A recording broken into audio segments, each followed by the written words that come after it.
blah.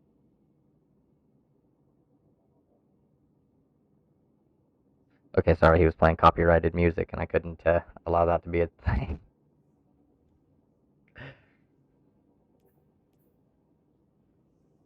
Oh shit. Okay. So I've done literally nothing there. Give me one moment. I want to do something. Oh yeah, it's not. I have to do that to be able to do this. Beep beep.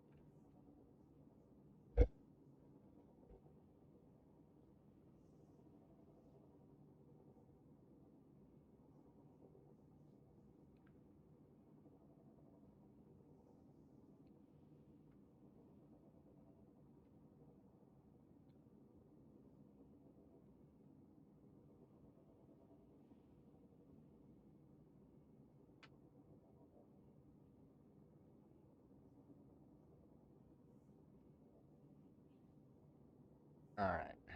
Does that actually... Hey. It actually is a little bit better. Sweet shit. Okay. We're gonna get back into it over here. I should have just hit open director. I was gonna do that shit anyways. What's going on? E. Visit Eva. Go talk to Eva, get fucking shotgun.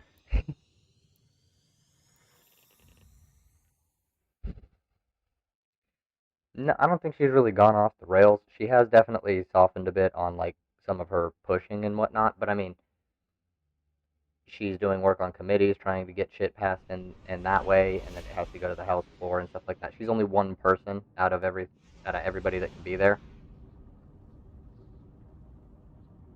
So, I mean, she's doing kind of what she can. Why is this full screen?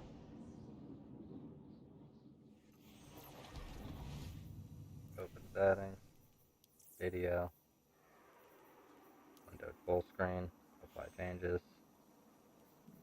cancel, windowed. I have to do windowed, otherwise it sees, so I can actually come over here. But, no, I don't think she really, like, fell off the rails or whatever that she slowed down. That's for fucking sure. But she still does, like, her personal advocacy. She goes out and does, like, actual activism and whatnot on the ground. Because I think what she's noticing is that it's a lot harder to get anything actually through the current state of Congress. Okay, actually, no. That thing can go away.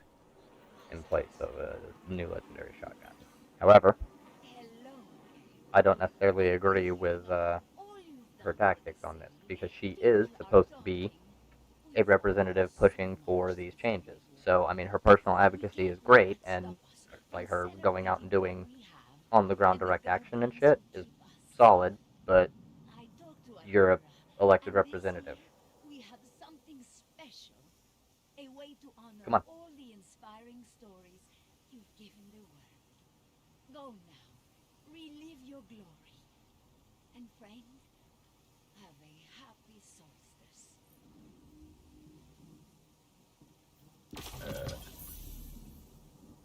complete the quest, Solstice begins. And then I just get this thing. And it can have, okay, this is a bad roll, but hey. I don't know anything about what's going on here.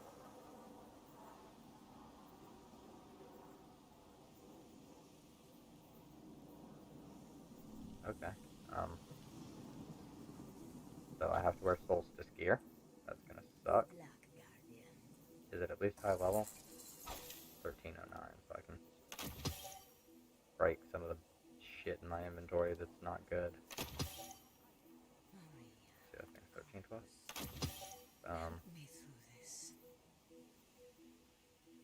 Wait. You just gave me a random helmet. That's not even the Solstice one. Oh, is my do I still have all my Solstice gear in here?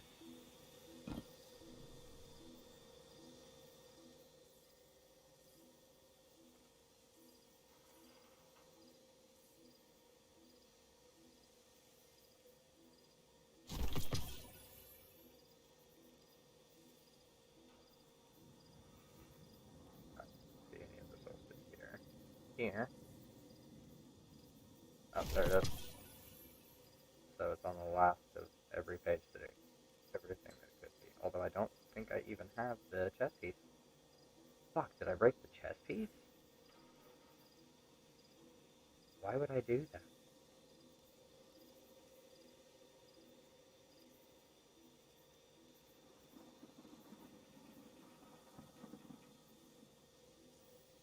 Why would I do that?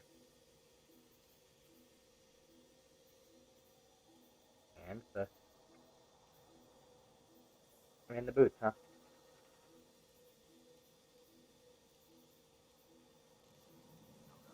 And the bond. I don't have any of it. Okay, well, I'm pretty sure I need to wear this stuff.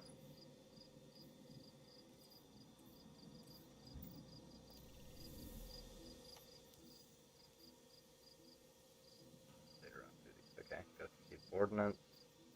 It's been cheekily dubbed the European Aerial Zone. Wait, what?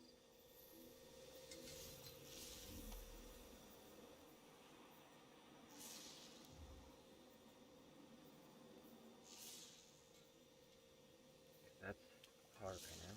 Where is... What does it say again?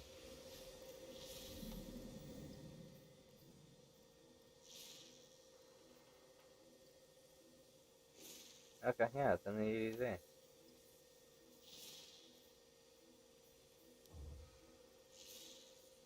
Off the Winding Cove. I guess I'll just have to go to the Winding Cove and figure it out from there, huh? I know nothing about what's going on. I know nothing.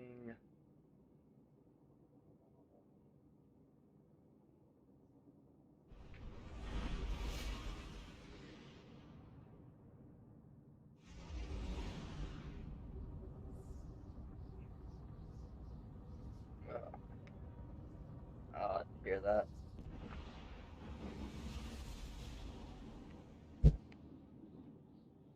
I guess it doesn't really pick up there, but yeah, my shit's fucked.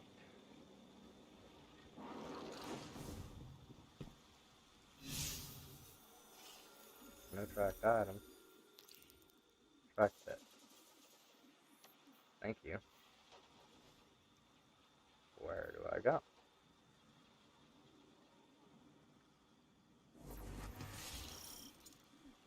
Not on this destination. What? Is it? Well, then where do I go?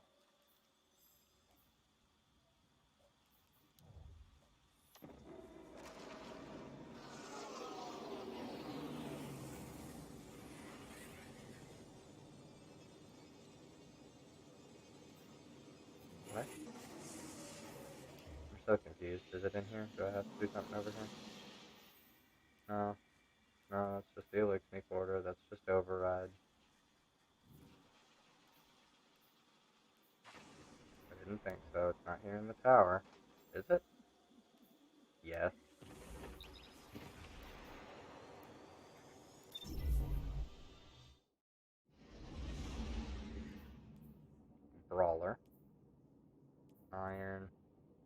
Selected elemental orbs contribute toward the elemental buff counter. Subclass choice determines which elemental buff is applied. Ooh. I'm running stasis with my Aeons, because they're also really solid.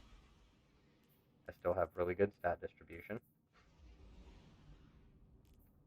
I could probably get rid of both of these.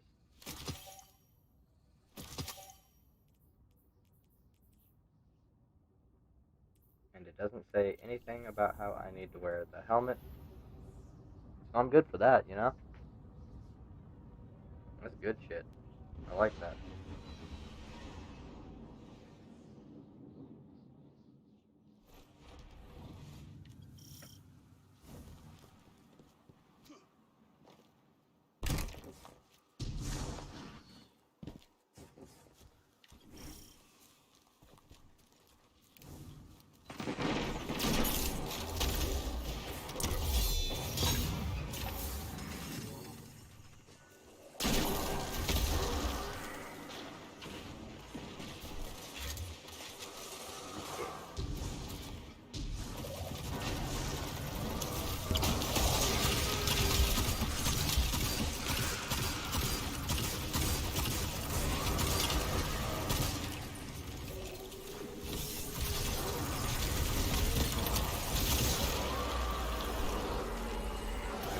Good.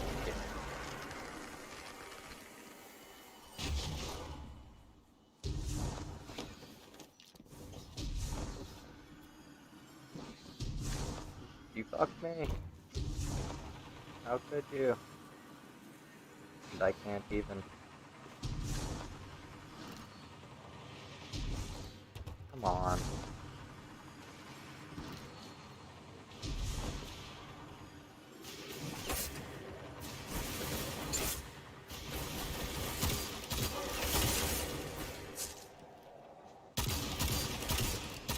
Oh god, I really fucked up today before getting on. I don't know how the hell you did that, so I'm gonna go this way.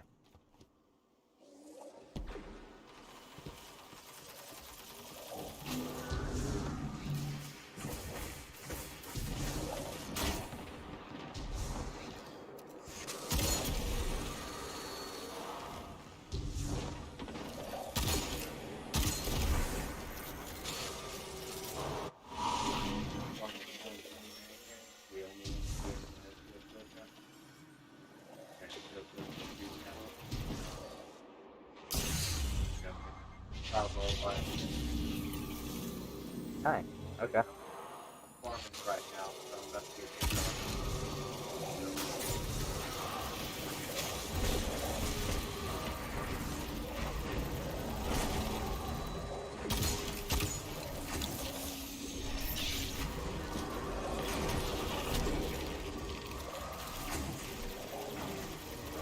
Hell yeah.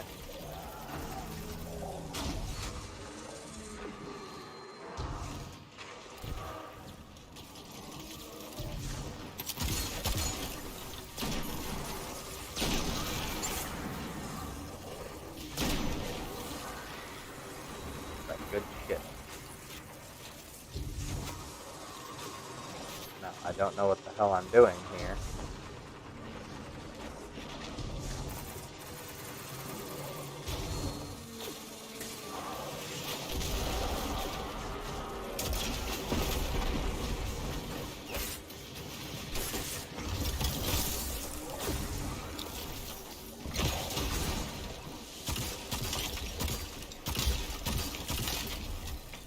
Get my stuff back.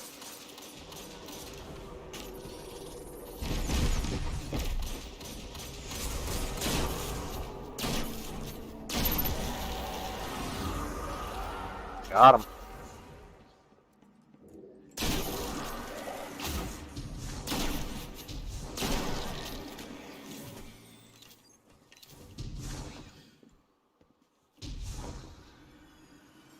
Elemental charges. See, I feel like that's a lot, but I know that it isn't.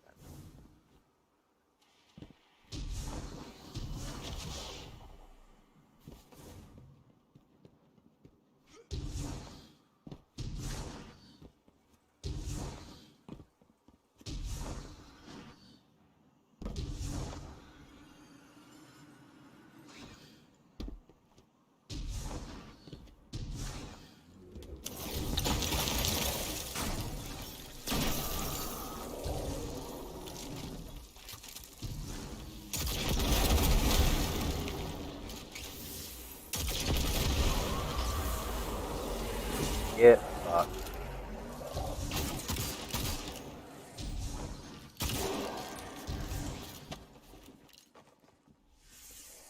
Below me, eh?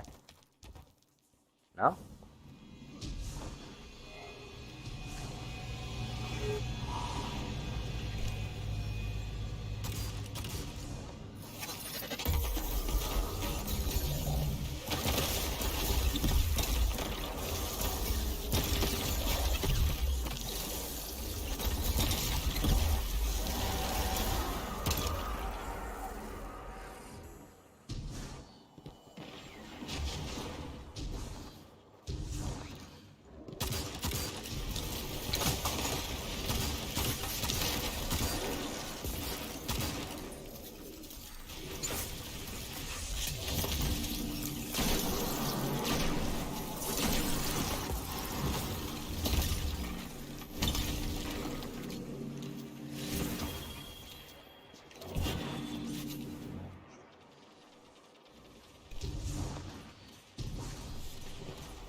Take these bullets to your face and I'll begin to kill you.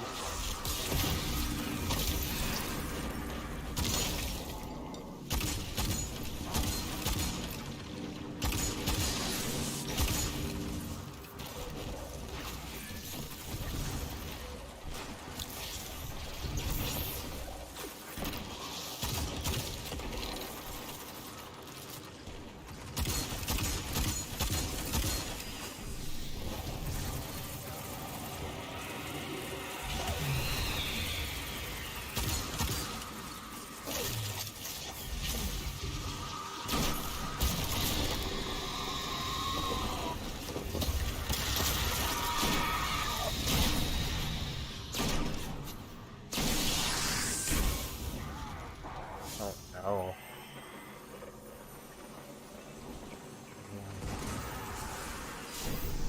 Oh, okay. Yeah, I'm on this right now, because, well, Destiny's my main game, and new stuff dropped yesterday, and I didn't get on for it.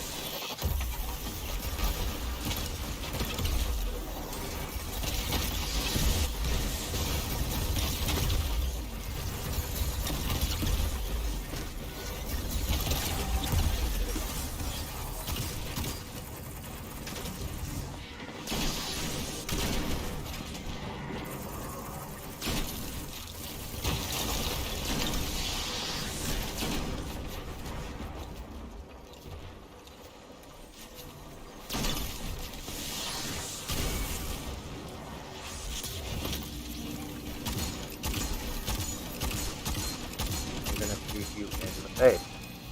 A lot.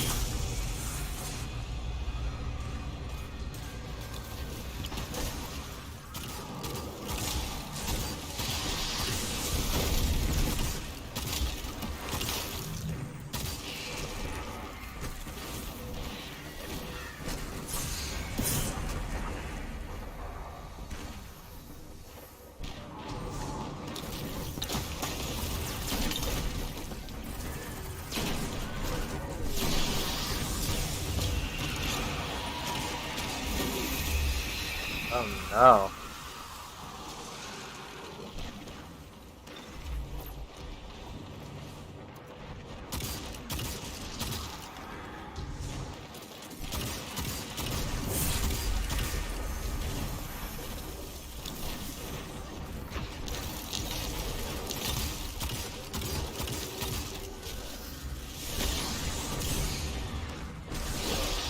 Fuck me.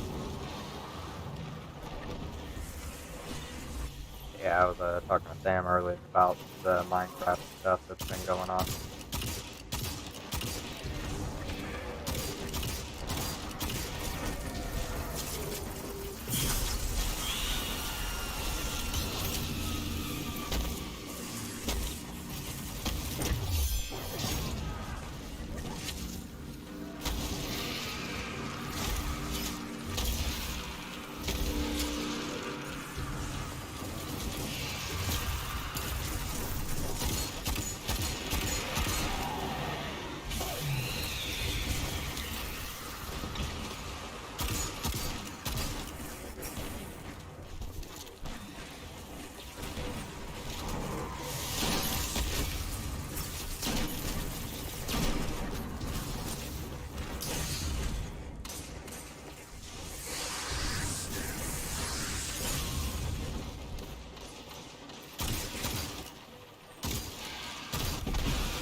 Yeah, it gets a little bit rough trying to run around and, like, actively kill everything.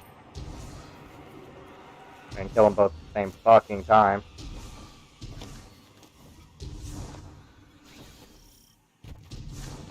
What is this? What the hell is happening now? I gotta solstice package, collect rewards.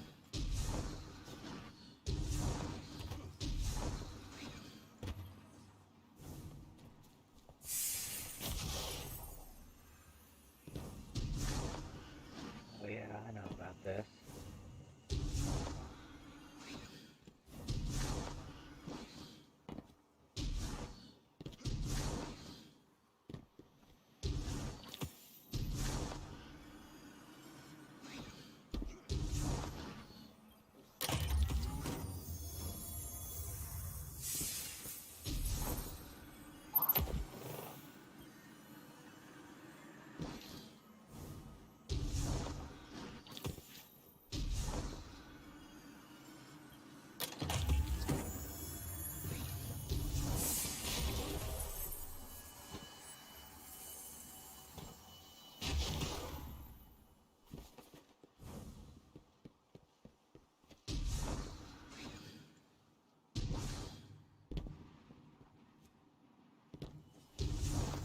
Way closer to this one. Oh, no. You're closer to that one. I guess I'll look for the one that's this way.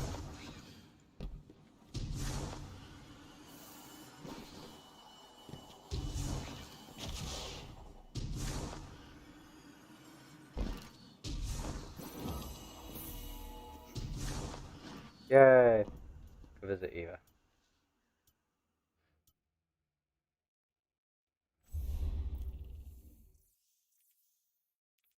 A new season of the things. Alright.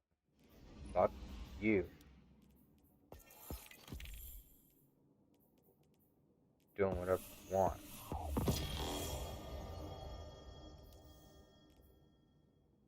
Yeah. Go to Eva. Inventory. Takes 15 for each. What? I have 3 of these and I only have what? Jeez. Okay. Okay.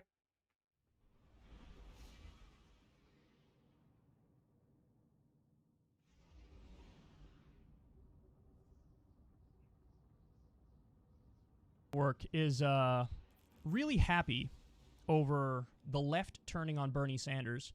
They're going to try to... So Fox Business Network is really happy over the left turning on Bernie Sanders. They're going to try to exploit this rift. They're going to be like cackling hyenas here, doing divide and conquer of the left further. So let's watch their segment. We'll talk about what they get right, and then we'll also criticize them for what they're doing. Calling it Bernie's burnout, progressives still aiming for massive spending despite the strong jobs numbers. But many are now distancing themselves from Senator Sanders, saying he is not pushing President Biden far enough to the left. Really? Well, joining me now, former senior White House advisor and America First legal founder, Stephen Miller. Stephen, so glad to have you with us. Oh my today. God. I want to talk a Not little bit Stephen about Miller. the reaction to Senator Sanders. This is interesting to me. We're just several... Okay, keep in mind. Stephen Miller is a guy whose fucking password on his computer was like long knives 1280 or something like that.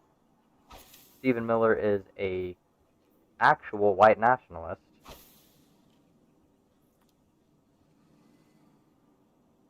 Yeah, long knives is Nazi rhetoric actually, so he's a Nazi.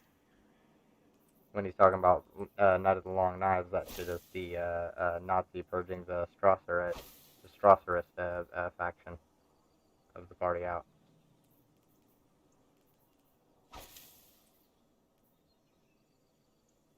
Let me put this up here, where it's most likely to be out of the way. Months into the administration's tenure, and we're already hearing Senator Sanders isn't doing his job. Your reaction to that?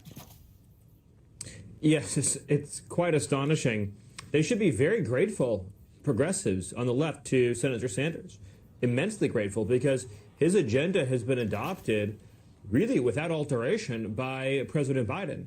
No, it we hasn't. have Joe Biden in the Oval Office, but we have Bernie Sanders policies being put into effect. So the only thing I can think, and this sounds mean, but it's not me saying it. The only thing I can think is that progressives just have soured on Sanders as a spokesperson. In other words, while I might think, or others might think, that he does a good job explaining communist policies, albeit I think communist policies would be the ruination of our country and every other country, but he does a good job putting a spin on Communist policy. Communist policies that would bring me into this country and other countries. Well, I mean, they're just slightly improved versions of what other countries already fucking do. So, you point me to another country that's fallen to the same kinds of policies. Point me to one. Because it's not Venezuela, it's not the USSR, it's not China. And I mean, you can't point to China as a fallen country. It's one of the most powerful countries on the fucking planet. It's not socialist, it's not communist, but it is one of the most powerful countries on the fucking planet. on them to make them sound less insane than they actually are. Apparently, some progressives think he's no longer their most effective spokesperson, which, frankly, I'm surprised to hear. Stephen, is this the point in the progressive movement where the movement starts to kind of sabotage itself from the inside out? It's the ideological purity contest that nobody wins because nobody's left standing. That seems to be where things are already going at this point. Well, they're obviously falling all over themselves to stake out the furthest left ideological territory that they possibly can. All right, so there's a bunch of stuff to say here. Some of it Yeah. is true, but most of it is not. So is it accurate that the left, some aspects of the left, some factions of the left are turning on Bernie? Yeah, that's definitely true. But the reason that they're giving is really not adequate. So as far as I could tell, the people who are upset with Bernie, including myself, we are mad that he isn't pushing Biden hard enough and he's not getting tangible wins that we wanted. That's what it all comes down to. So when you look at the left agenda, what does the left care about? The left cares about a $15 minimum wage and Medicare for all and, Green New Deal, universal basic income. There's a lot of stuff that the left cares about. I'd say ending the wars, too. Now, Biden gets half credit on that front because he's drawing down. But, we're going to see how many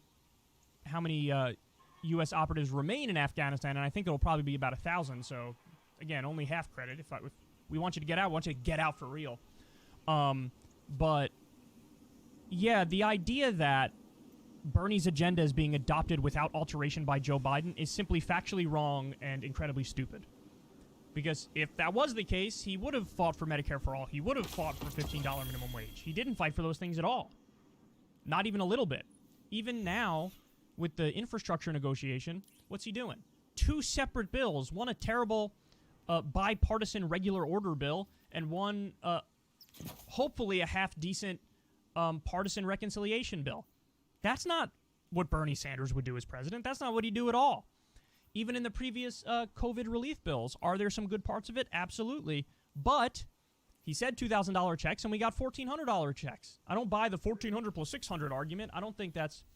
I think $2,000 checks means $2,000 checks regardless of what Trump did before that. So there weren't recurring checks. Credit for the expansion of the child tax credit. The piece of legislation was okay, but don't lie to me and say this is Bernie's agenda without alteration. That's just factually wrong. And so the things that Biden did that I'll give credit for is the executive orders that when he first got in office, that first week, he did a bunch of executive orders just reversing Trump's executive orders. Those are all great. I give him credit for all those. Half credit on the COVID relief bill because parts of it were good. But there were also parts of it that were bad, and he didn't really fight for $15 minimum wage. And, Bernie has the power to sort of get together with the squad, have a voting block in the House, and they can assert more pressure on Biden if they say, we'll just block the whole agenda if you don't do X, Y, or Z. Whether it's, they could do it, they could force him to do stuff through executive order. They could say, we're going to block everything unless you decriminalize marijuana in the entire country or legalize marijuana. How, Kyle? How are they going to hold up everything? I don't know where this idea is that such a small number of people can hold up literally everything in the House.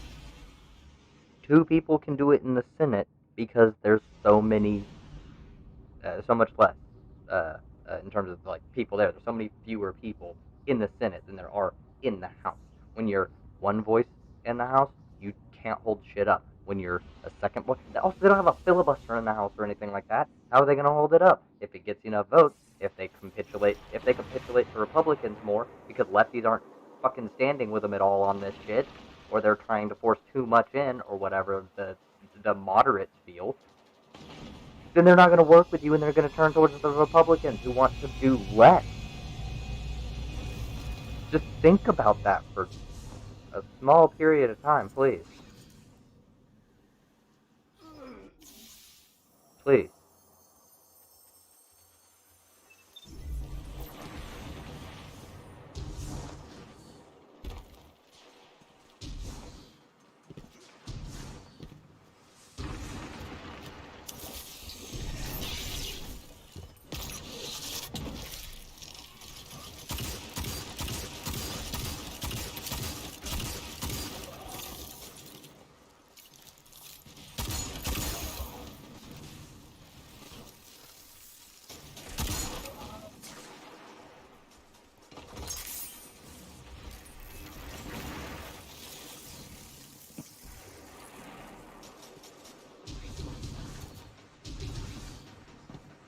Here we head for. I should. No time. Marijuana in the entire country just by taking it off the scheduled substances list. He could They could do block that, yeah. everything and say you have to do that. They could block everything and say you have to eliminate all student loan debt or No, they eliminate can't. $30,000 or $50,000 of it. They could do that, but they haven't done that. So I think the frustration from the left is that you don't really see Bernie using the proper approach to get Biden to do the correct things, and you don't Bernie, see yeah. left Congress people using the right approach to get Biden to do the right things. And so when Democrats have control of the White House, the Senate, and the House, and we're not really getting any of our main policies implemented, that's going to lead to frustration. And when you have to get people incremental wins here and there in order for the movement to feel satiated. And they haven't done that. So that's why factions of the left are turning on Bernie. And I mean, they're not wrong. I think they're correct in their frustration. And I'm one of those people who's frustrated about it. So the idea that, we've just soured on Bernie as a spokesperson, it's not true. It's not true. I think he's a great spokesperson. I just think he's not taking the correct, tangible approach here to get the wins that we need. And by the way, LOL at Bernie being a communist. He explains his communist policy well in a way that doesn't sound communist. You don't know anything about political labels. You don't know anything about political labels at all, not even a little bit. Not even the tiniest bit. He's a mild social democrat. He says he's a democratic socialist. He's not even a democratic socialist. Based off what he explains, he's a social democrat. Well, his policy. You know, an FDR New Deal style democrat. That's what he is.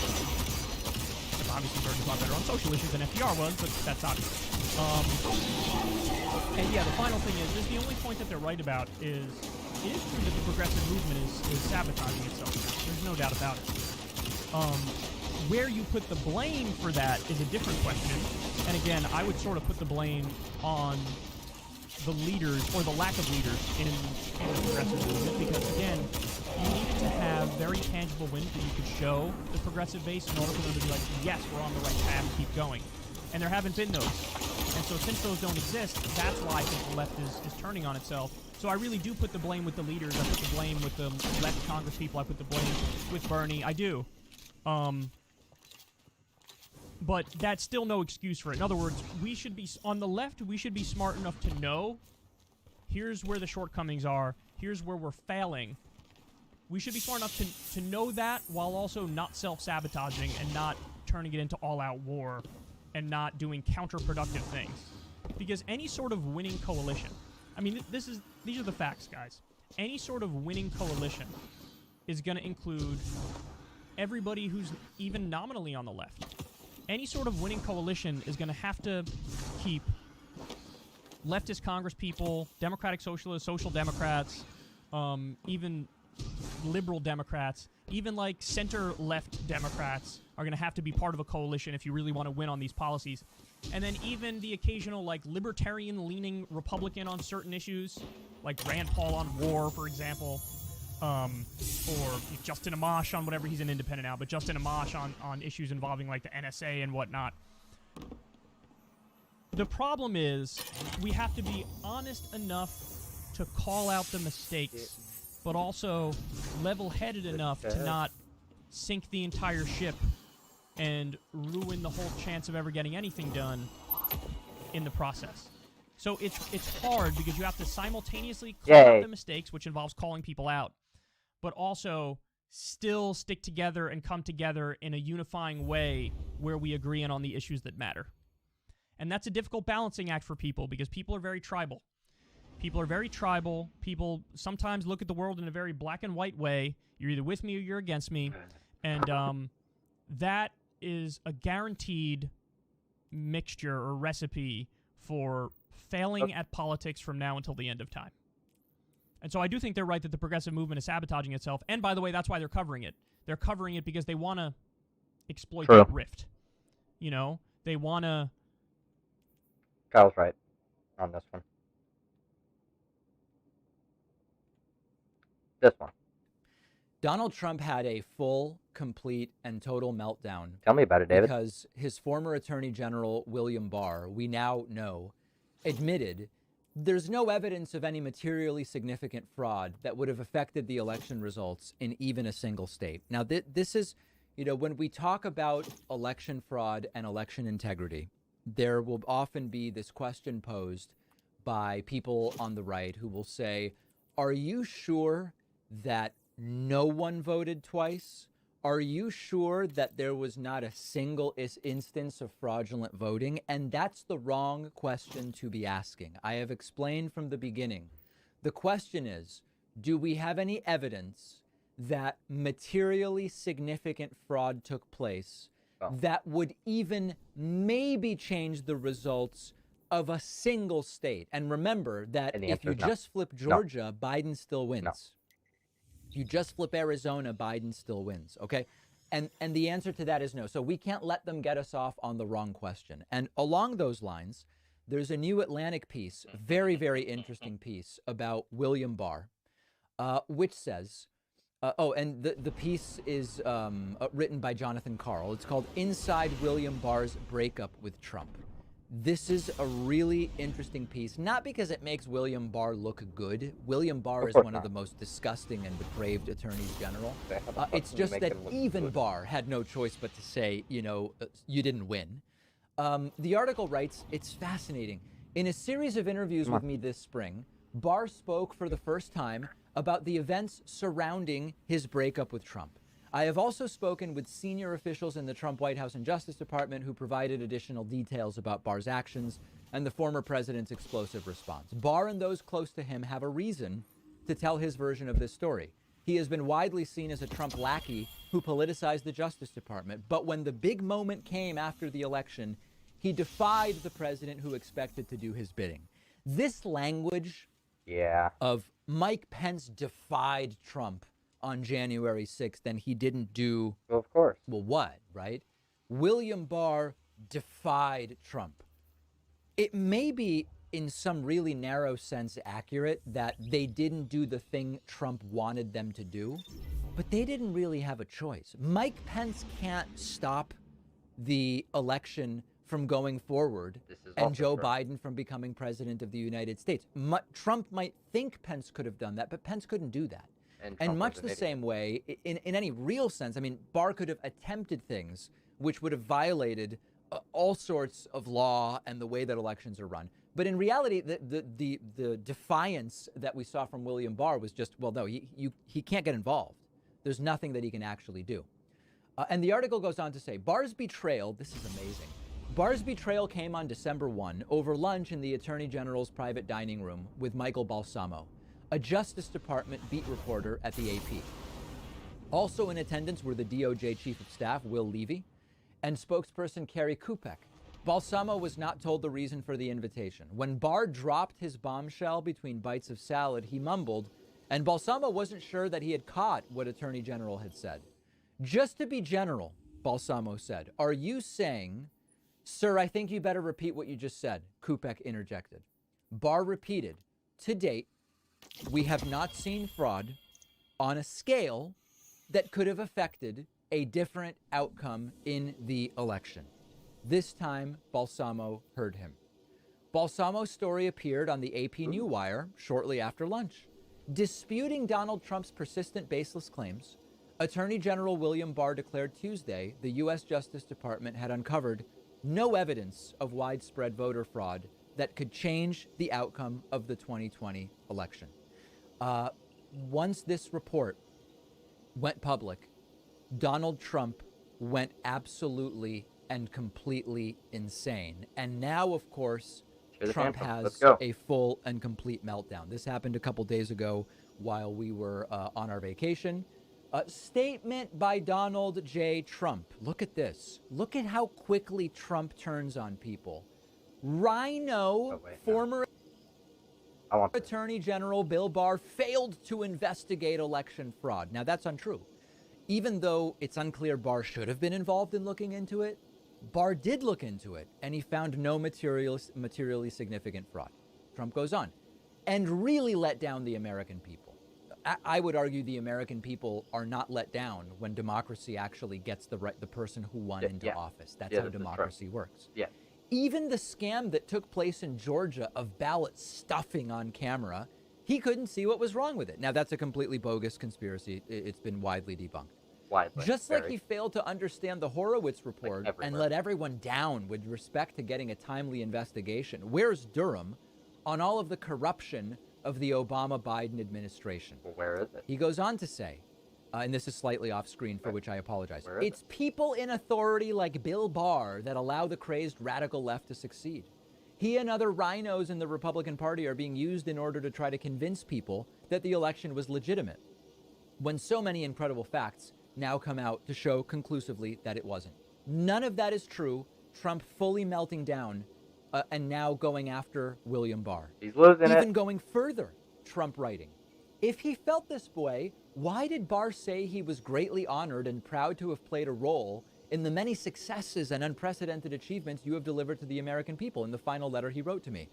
Because Barr's a politician, and he's going out with a completely standard, meaningless, pseudo suck-up letter of no value whatsoever. He said few could have weathered these attacks, much less forge ahead with a positive program for the country. William Barr may believe that and yet have found no voter fraud. These are not mutually exclusive things. Yeah. Trump also finishing this off by saying, now it was revealed that Barr... How do people think Donald Trump was smart enough to lead this country when he's not even smart enough to understand that somebody can agree with you on policy, but still agree with reality in the sense that there was not any statistically significant voter fraud, not enough to change any state at all in the entire country for this election. Donald Trump is not going to be the fucking president. Anybody here who maybe have tuned in and been like, oh yeah, we're going to troll him for the Trump stuff. No, you're not getting you're not getting Trump back this year. He might run again in 2024. There's even a chance that he could win in 2024. I don't think there's a very good one, but there is a chance that he could win in 2024. In which place this plan, in which case the entire planet is doomed. This place is done. We're fucked.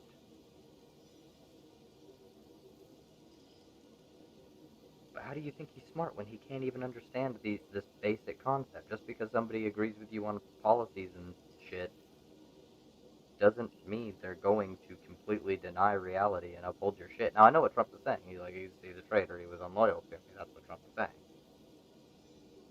He didn't buy into all my baseless bullshit. So obviously he's a rhino. He's betrayed me. He's not actually a Republican. He's allowing the far left to destroy your country. That is Trump's fucking message here. It's dumb as shit. But come on. Barr was being pushed to tell lies about the election by Mitch McConnell, another beauty who was worried about damaging the Republican chances in the Georgia runoff. What really damaged the Senate Republicans was allowing their races to be rigged and stolen, and worse, the American people to no longer believe their vote matters because spineless rhinos like William Barr and Mitch McConnell did nothing. Here's my message on this is crazy out of this world stuff. I mean, it's just almost nothing he's saying is true. He got William Barr's name right. He correctly claimed there were runoffs in Georgia. That's true. Everything else is lies. As cartoonish as this is, do not get complacent. The midterms are starting essentially in 3 months. The midterm season starts. Unless we want a repeat of Obama's 2010 situation, we have to come out and vote. Then there's 2024. So, yes, we absolutely have to get out and fucking vote. Now, when it comes to, like, local issues and shit, please vote as far fucking left as you can. Please do it. Please, please, please, please, please. When it comes to federal elections, if for Senate and shit like that, if you can get a lefty to beat their, to win the general and compete in the primary, and they're the one that's up for the primary, please do it, please. But if there is a Democrat that isn't, like, a super far lefty, they're more like they kind of agree with Bernie Sanders, but they're not 100% sure on, like, some of the policies being super effective, they're going to be better than the fucking Republican there. Get them in while you can. Have left-leaning people, super left-leaning people running the state. That way the state government can put pressure on the federal government along with you from the ground, and then there's more likely going to be things done. So that even your more moderate Democrats will have pressure coming from the actual state government to do things. You need to get lefties into local office. If Republicans are controlling all the state legislatures and shit, you're fucked. What are you going to get done? Tell me something. Tell me what you're going to get done. Now, I know what a lot of people think. Oh, well, fuck the states. You know, all you need to do is worry about the national elections, because if everything is done nationally, then the states have to follow. Not necessarily. Not necessarily. Federal government could go, okay, we've decriminalized marijuana, and certain Republican states could literally just go, don't care. Still illegal here. States' rights. And that's how that would go. You have to change the entire body politic. Like, there needs to be lefties in local office. There needs to be lefties in your backyard with management. They need to be in your toilet. That's how granular you have to get with your lefties. Get them in there. Get them in there. That's how local you need to be.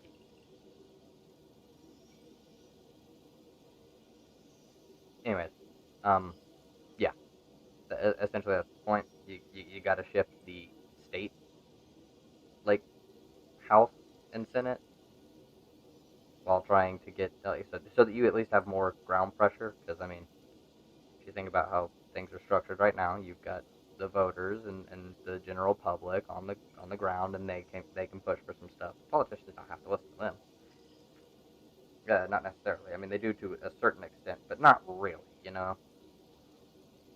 And then you turn around and you got, if you've got, you know, the general public putting pressure on federal politicians, they might wave it off. They probably will. Then in certain times they may give you some, you know, capitulation here or there, a little token of some sort of acknowledgement, and then they'll just fuck off and ignore you. However, if you have the state government also putting pressure and being like, hey, fuckers, especially if all the states or a majority of the states are putting pressure on their representatives, shit'll happen a lot faster. It's just true. I already told you yesterday, a Trump 2024 ticket against Biden and or Kamala Harris, I don't think looks particularly good. And especially if Republicans have a strong 2022 midterm, 2024, Trump versus Biden or Trump versus Harris scares me significantly. Last thought on this.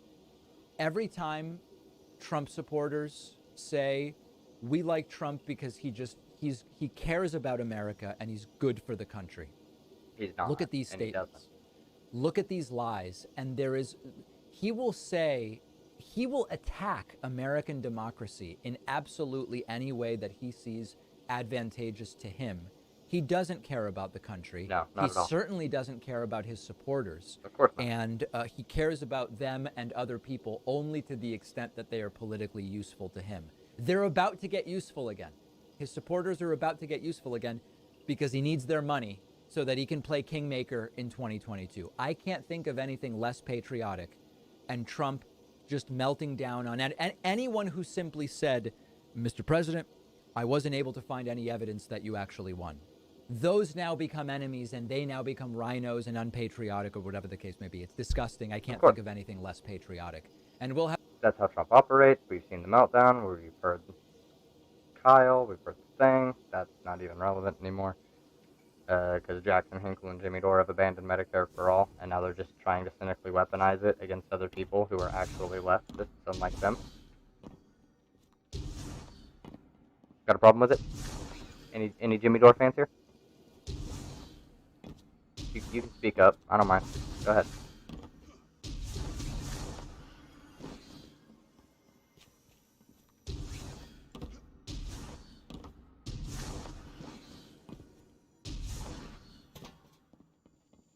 I got so many fucking arguments about Jimmy Dore being a garbage human who is just weaponizing a very popular program to try and damage people he doesn't like.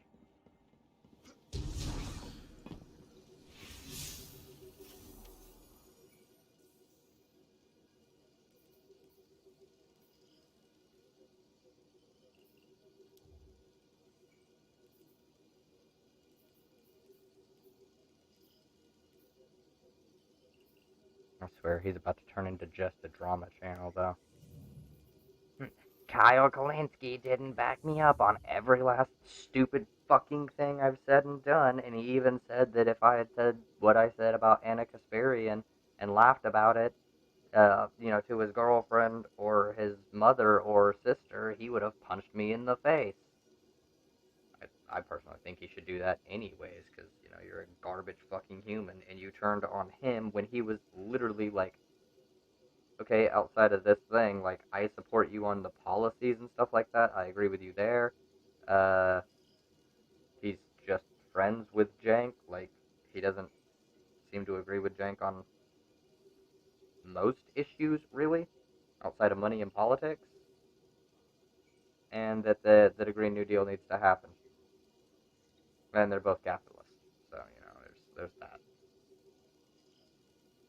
I do not believe that the capitalist system could stand any longer. It needs to be torn down and replaced with a better way, a better way. We don't need to do it in a violent manner. We don't need to, no, we don't, no, we don't. You can do it peacefully.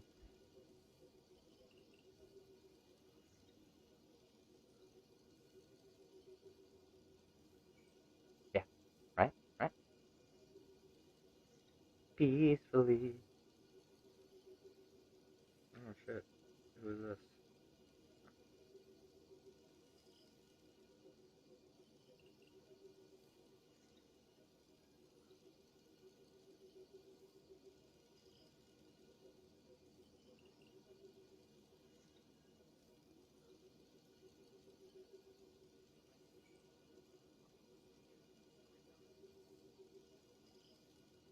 Who the fuck?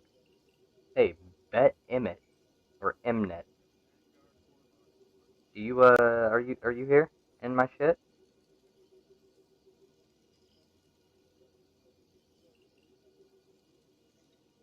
You joined 16 hours ago. Was it specifically to criticize me?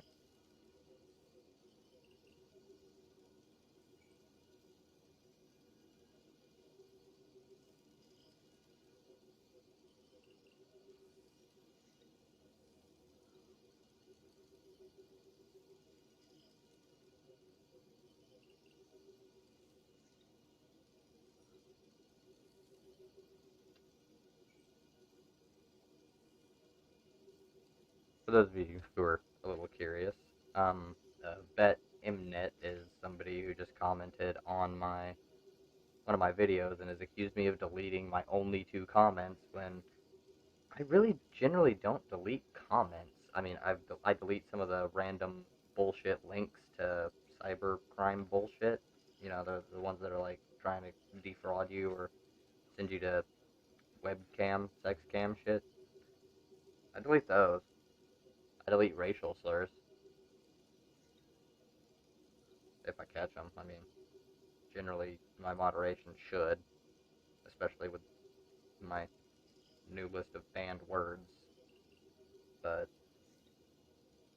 I mean, if you leave a comment on my stuff, unless the video gets removed or something for some reason, even then my comments is usually returned.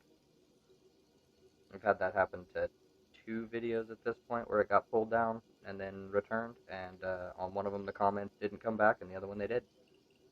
Dunno.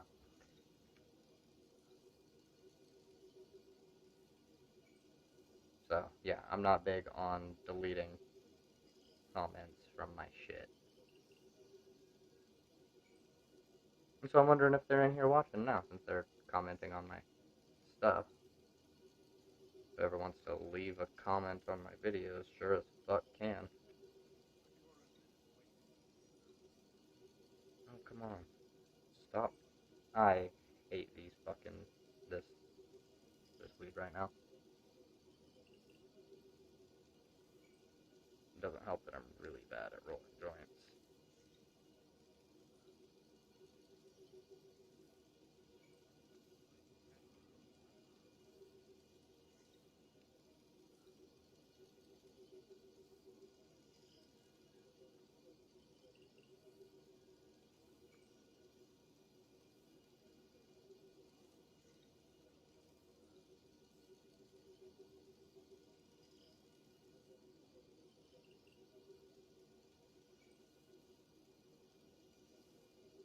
Alright, joint rolled. And of course it fucking tore. That's the problem with these papers. They tear very easily. However, it shouldn't be a huge deal. Because I can and will repair it with a double papered joint. Do they taste great? No.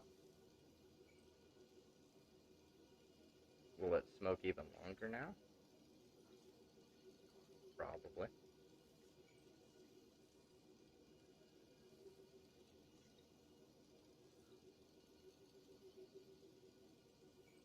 And, yeah. Boop, look at that. Well rolled. Good shit. How long have I been doing this? 3 hours and 31 minutes. Yeah, you know what? Before I actually launch this, let me take a short break. I need to stand up. My back is killing me at this point. Having to lift a whole bunch of stuff on that. Yeah. So I will be back in a few minutes. Sam Cedar, what a fucking nightmare. Oh no, Sam Cedar, what a fucking nightmare. Oh no, Sam Cedar, what a fucking nightmare. Oh no, Sam Cedar, what a fucking nightmare. So always respect people who enter into the arena. You do anything you can to avoid the debate. Come on, man. No idea that you were taking your show up early last time. I had no idea this was going to happen. Oh no, Sam Cedar, what a fucking nightmare. Oh no, Sam Cedar, what a fucking nightmare. Oh no, Sam Cedar, what a fucking nightmare. Oh no, Sam Cedar, what a fucking nightmare. So always respect people who enter into the arena. Seems that Steven Crowder had gotten some cold feet, so I don't think he's coming. Why is that? I would love to ask him myself. He's not even answering anymore. Oh no, Sam Cedar, what a fucking nightmare. Oh no, Sam Cedar, what a fucking nightmare. Oh no, Sam Cedar, what a fucking nightmare. Oh no, Sam Cedar, what a fucking nightmare. Oh no, Sam Cedar, what a fucking nightmare. Oh no, Sam Cedar, what a fucking nightmare. Oh no, Sam Cedar, what a fucking nightmare. Oh no, Sam Cedar, what a fucking nightmare. I had no idea this was going to happen. I thought Ethan was a stand-up guy.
All right. Yeah. I had to.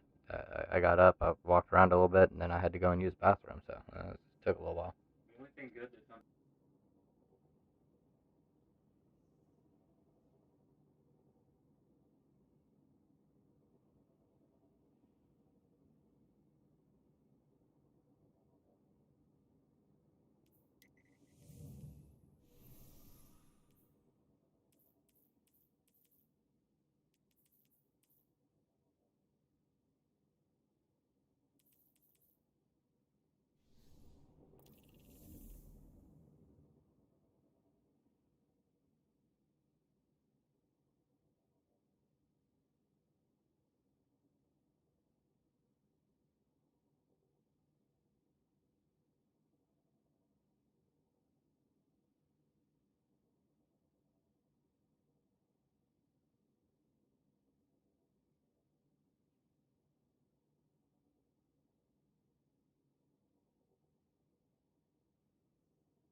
Yeah. I mean, I'm kind of swapping back and forth, but I'm on Destiny. Partly, like specifically because it's Solstice, and I didn't play Destiny with you yesterday. I was on Minecraft, so I'm on Destiny today. whatever. I'm pretty much like I say, I'm just farming for a hand cannon. That's all I'm doing. Yeah, I just want to shoot some people in the face. That's. Did a little bit of that today. I got an ace of spades. Surprisingly, cold heart. Fuck. Just fucking melting people. It's not surprising. It's been killing people. Cold Heart and Prometheus with Divinity, all of them are fucking You're going, dumb. oh, 22 to the head, right? It's kind of like Sweet Business, right? And then Mhm. you go shade step, you know, with backwards sound. It was like 28. It's not quite that extreme, but it's like, you know, it's 24s. Which is, hey, you know, if you really think about that actual TTK, it's stupid fast. Yeah, it does get really fast. It gets really fast. I just got this. I did a game with Shappy, and I was impressed with myself. I came out positive KD. Shappy is still just as disgusting as it always was. But they didn't touch them. I mean, yeah, that was the reason why I broke it out. I was like, I'm gonna break this thing out. Break that out. But now, I won't get killed by a single shot when I'm like 19 meters out by somebody using a random fucking shotgun. Yeah, true. Apparently, though, a shotgun that's everybody's talking about right now. It's the one that me and you don't really like all that much. I like the aesthetic. Which one? I just don't like it. Fourth Horseman? No. Fourth Horseman does Lord of look Wolves. dope, though. Lord of Wolves. Lord of Wolves is gonna be meta here in like. I'm gonna give people a little bit of time. You watch. You're gonna see a big spike in it. Maybe. No, you will. It's harder to use than other shotguns. So. No, yes and no. It does have a TTK, unlike, you know, the Chaperone, but like unlike where the Chaperone only starts with 2 bullets and you have to hit him in the face. I know, yeah. This motherfucker starts with 3, technically. 3 bullets. Starts with 3 full bursts. Yeah, And you don't even have to fucking, you have to hit them. I mean, well, you have to hit them. Technically, you still get. You just like literally run up. Like homie was literally just running up on him, just going, and just mowing people down, like single mows. Just Yeah, if you're done. good at predicting, like if you're really good at leading with fusion rifles, you can do well with Lord of Wolves, and it will be really good. If you're a reactionary shotgunner, like somebody who's just reacting to shotgun, yeah, you're not gonna do well with it. Yeah, no. Well, you're not gonna win. You won't do well with it. That engagement. Because chances are, if you're reacting, he's already up in your shit. By that time, you're already fucked. Which is why I buy Fell Winters as sprint grip. Fell Winters. Yeah. Those, apparently, though, they only hit now from, what do you say? I think it was like 6 meters. You have 6 meters. shot like the whole 9. Like doesn't matter. Like Good. if it's a shoddy, get the fuck out of here. Like Good. Like It will be further with this. I guarantee it. No, like seriously, like that's what the numbers testing thing was today. Who was Like was that? Was Fallout? Might have been Fallout. I don't know. Somebody put a video out. well, Yeah, come over so- here and we gotta see. Yeah, look that shit up. Maybe it was 6 meters. Maybe it was 7. I don't know. It was something like that. Because I mean, with It was full single-digit choke, numbers. if It you're was single-digit ADSing, numbers. I do well, remember I that. wasn't thinking like I was not like no 12, 13, nothing like that. No, Yeah, but right, like right. 9, yeah, Like they used to. like right? 9, yeah. Like they used to do like 11 meters, right? It was like 11, No, 12 meters, somewhere around there. I want my subscriptions. I fucking hate how you lay this out. Yeah, I know. I hate everything. I'm subscribed to so many fucking people too. But I like their content and I watch like everybody on here.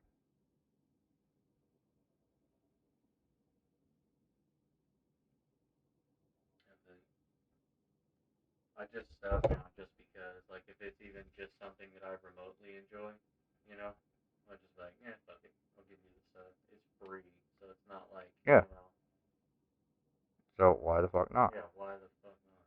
Exactly.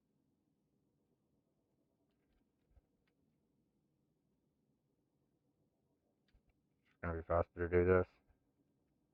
Here we go. Here we go. Slide. No. Hey everybody, what's going on? Fallout here, and if today's video sounds a little wonky, it's because I am recording it live on Twitch. Today is the new patch. I think it is patch 3.2.1 in Certain D2, videos, like, and you there can- are you a can go bunch over of other patch content notes. I will creators link stuff. them in the video description if you want to read them. But the Kinda unplugging him. I'm giving him like hey, you should definitely check out his content for sure. Like if you play Destiny, you should check out this channel for sure. All the numbers and stuff. You'll see examples of it. But as long as it's not like copyrighted music, and even then you can like dispute the copyright if you're doing actual commentary for the subject or whatever it is that it's going. Yeah, so you can get around that. Man, I'm just trying to commentate over this. Yeah. So you can do disputes. You'll get an automatic copyright strike because it'll detect the stuff in there, Right. like it did with my positive themes in anime video. It just detected the very short clips of One Piece and Naruto, Wow. and So lame. went taken off YouTube. Well, you were going la la la la la la earlier. Uh huh. When I opened your door. Like killed my music.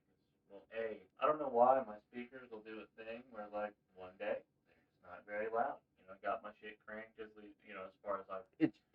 If wanted you're to listening go- to stuff on YouTube and you're not listening, it's something newer.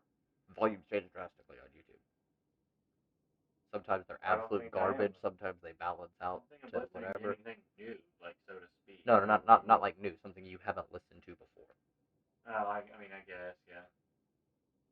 But yeah, so they do weird shit like that. But Yeah. The main thing is that there So are there's a weird lot rules of weapon to- changes coming. but I can do Today, this I wanted because to take a look at the I'm weapon plugging changes him, being made to shotguns. Here reviewing are a his few content, questions I that guess, I'm at the hoping same to time. give you maybe an answer to in today's video. How far away can you one-tap with shotguns now? How far away can you two-tap with shotguns now? Is the Fellwinter's lie dead? Are shotguns dead in general? And what is the new PvP meta? Is it still shotgun heavy or not? Why don't we start with the Fellwinter? It's probably what a lot of people want to know about because the Fellwinter has kind of for a long time been the golden standard of what is good in PvP. It's a really good shotgun, the king of consistency. Everybody knows the Fellwinter, easy to get, and it's been crushing the meta for a long time. With the patch notes, we found that the new Fellwinter was probably going to most consistently kill at around 6 meters, and that is with opening shot active. Now, I need to mention this. I mention this every shotgun video. Shotguns are inconsistent. Okay. He said it will consistently kill at around 6 meters in one shot. You can get some inconsistent 8.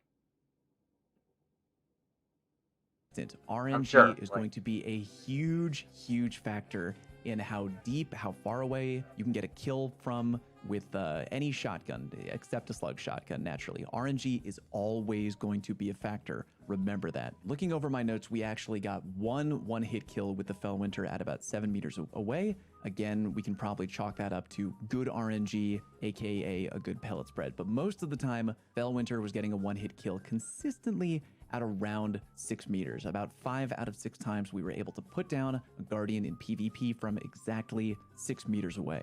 If you didn't know, if that number is not in your head before the patch, that was probably much further away, maybe about 7 to 8 meters away, depending on how good your pellet RNG was. We're gonna come back to the Fellwinter, but moving on real quick to the Reese Walker, which is a member of the lightweight frame family, the Iron Banner shotgun. While the Reese Walker was capable of one-hit killing at about 6 meters away, it didn't happen as frequently as the Fellwinter. So I would say that aggressive frame shotguns, including the Fellwinter, are more likely still to get a deep.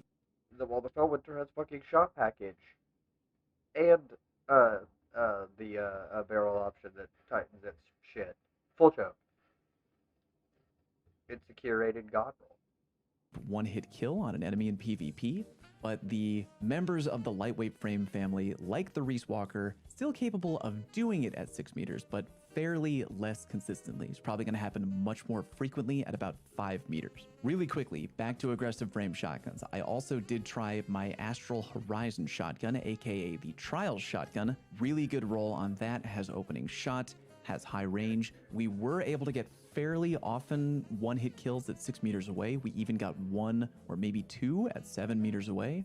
I would put all aggressive frame shotguns, including the Fellwinter, into the camp of if you're trying to get a one-hit kill, you're looking at 6 meters away on average, and maybe 7 meters based on the quality of your shotgun roll and if your pellet RNG is good. Again, aggressive frame shotguns, I would put them within a 6 to 7 meter window, depending on the roll and depending on if your RNG is good. Also, in the one-hit kill range department, we tested out the Retold Tail. That is a member of the precision frame shotgun. Not a ton of those in the game right now that are non-sunset, and by that I mean precision frames that aren't slug shotguns. I think the Retold Tail is only the current one non-sunset precision frame spread shotgun in the game. And yeah, it can one-hit kill as well. We had it happen at 7 meters, I believe, most of the time. Very rarely it can happen at 6. So again, I'm putting the average one-hit kill range on really well-rolled shotguns, or if you have very good pellet RNG. 6 meters to 7, aggressive frames can do it a little bit better, but precision frame shotguns can get it done too. They're less likely to get it done at 6. Okay, moving on to shotguns that have the ability to two-tap from deep. I mainly looked at 2 shotgun families. We looked at the rapid-fire frame shotgun family and the lightweight frame shotgun family. Lightweight frame, we mainly worked with Reese Walker, i.e. the Iron Banner shotgun, and we found that it was probably the deeper two-tapping shotgun. Around 9 meters was the sweet spot. Pretty much essentially guaranteed unless you had a bad pellet spread roll with any lightweight frame shotgun at around the 9 meter mark. They can get it done at about 10 meters, but you would need good pellet RNG or a very well-rolled shotgun to get a 2-tap on a lightweight frame from about 10 meters away. Really quickly, I would like to mention, by the way, that range... Okay, so this is very interesting information to me. And if you play Destiny, it should be interesting to you if you haven't already seen it. Again, while it can help you get deeper one-hit kills, it's not as crucial as both the pellet spread and the impact of your weapon. As I have mentioned in shotgun videos past, range is a factor, but not as much as a lot of people think. We tested a low-range Reese Walker and a pretty much max-range Reese Walker, and the results were near identical in what they could achieve in terms of one-hit kill range and 2-hit kill range. So I want you to keep that in mind as I'm talking to you about shotguns right now. The rapid-fire frame family shotguns, which we did by testing out the threat level shotgun, even though it is sunset, we found that with that type of shotgun, around 9 meters, we could get a 2-tap kill from deep if we had a well-rolled gun or a RNG good luck pellet spread. Usually it was happening more around the 8-meter range more consistently.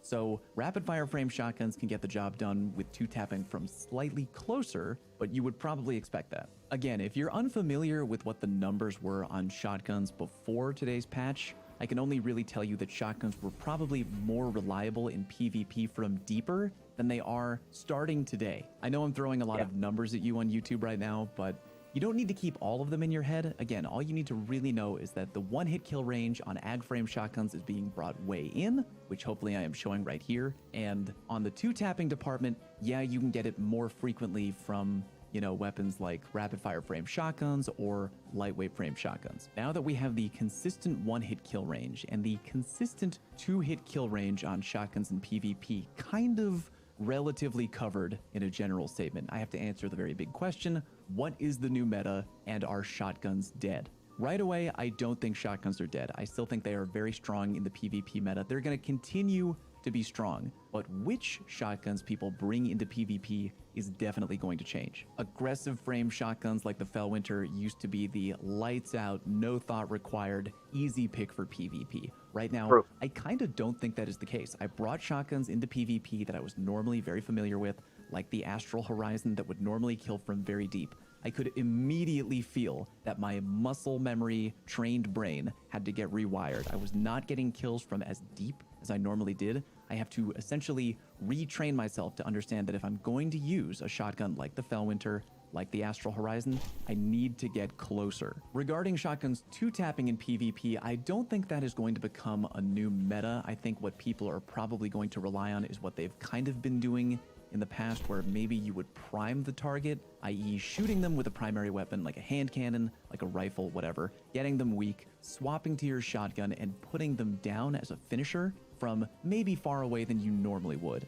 Regarding what is the new meta, I expect the following options to definitely go up in viability now that shotguns have been changed. Fusion rifles, grenade launchers, slug shotguns are going to appear a lot. The Duality and the Chaperone and the Sojourner's Tale are already, I think, very strong weapons for PvP, but now that you have to get noticeably closer in order to get a one-hit kill in PvP with a shotgun, yeah, expect to see a lot more of Chaperone, a lot more of Duality, and a lot more of the Sojourner's Tale. That is going to be pretty much everywhere, I can guarantee you. When weapons like the Chaperone, the range that you can get a one-hit kill with them is almost equal to a Reese Walker two-tap, yeah, that's going to be a very strong option in the meta going into the rest of Season 14. I think the last word is going to go up in viability. I think also Lord of Wolves is going to appear a lot. I want to give a quick shout out on YouTube right now to both Drewski and Kujay. If you're not following them, you definitely should. Both of them, pre today's patch, have been talking a big game on the viability of the Lord of Wolves. And yeah, it already is a fairly viable gun, but now that shotguns are getting kicked in the crotch really hard, I'm telling you, even on console, you should probably expect to see a fair amount of Lord of Wolves. It's going to begin to pop up. So again, to summarize, Lord of Wolves going up in viability, fusion rifles, grenade launchers, any type of slug shotgun, and the last word. Regular aggressive frame shotguns, yeah, they're still going to be there, but they're going to be much less oppressive than they were at the beginning of Season 14. I hope that maybe I cleared a little bit of that mystery up for you with the new patch notes and the new Season 14 meta. If you found today's video helpful at all, do me a favor and click the like button. And if you are new to the channel, please click subscribe. Really means a lot to me. There's a lot to cover this week. I'm going to be working my butt off. Leave me a... Yep, okay. That's very important information if you play this game. So, I'm going to see what...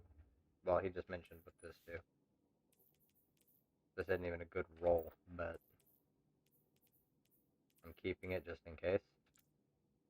So what I think I'm going to do is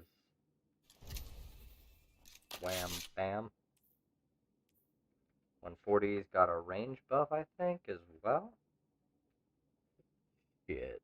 Destiny 2 patch notes. Boom. 3.2.1, which was yesterday. Strikes, don't care, raids, UI fixes, gameplay, armor, heavy-handed now correctly refunds energy when Shiver Strike is cast. Okay, cool. Impulse Recycler now grants energy on kills from Getaway Artists, Sentient Arcs.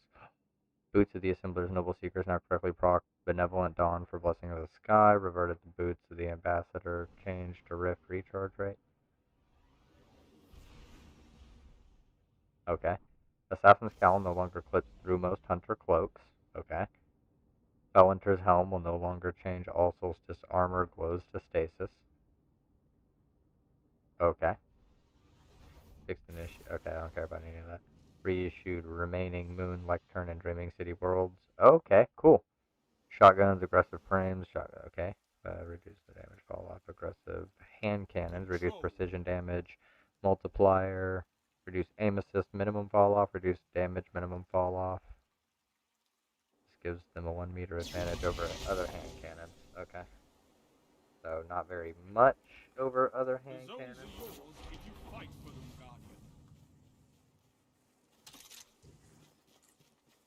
So what I need to do is grab myself a 140.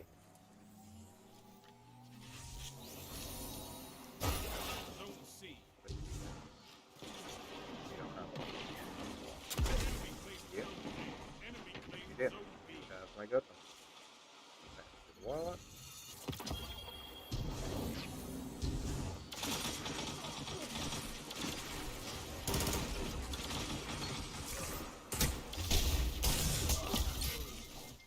Whoa.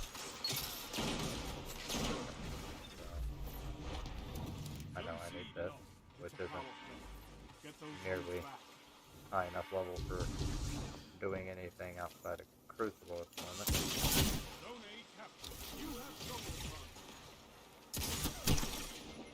Jesus!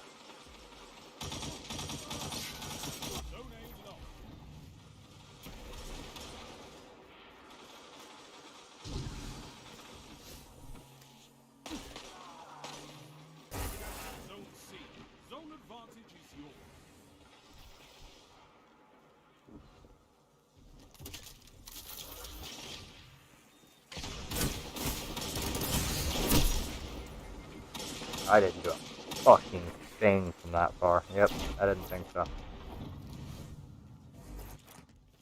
Zone B locked.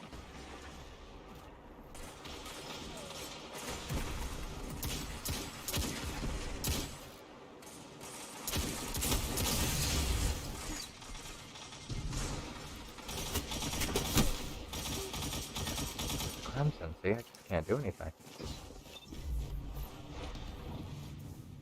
I'll see what's happening here.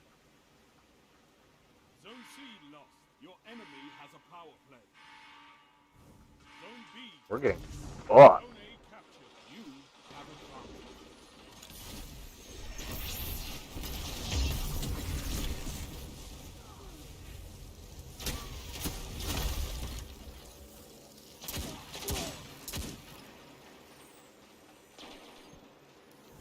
Zone B lost.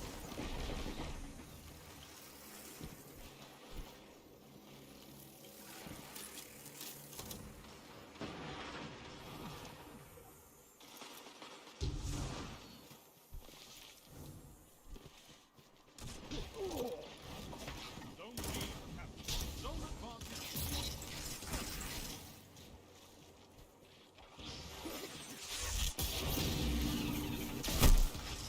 No, it didn't freeze him. I wanted to freeze him. Fuck. Okay, don't.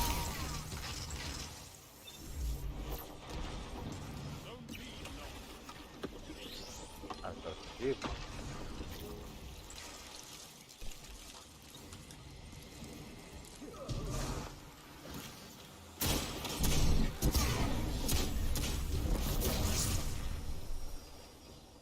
Damn it.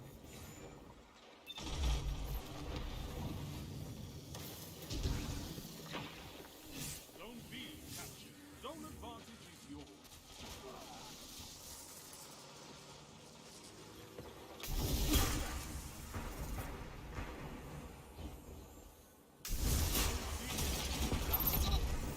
You took them. Now hold. Yep. That makes sense. Yep, it's a golden gun. Yep. Oh, fuck. That almost gave me a thing where my chest and the heart.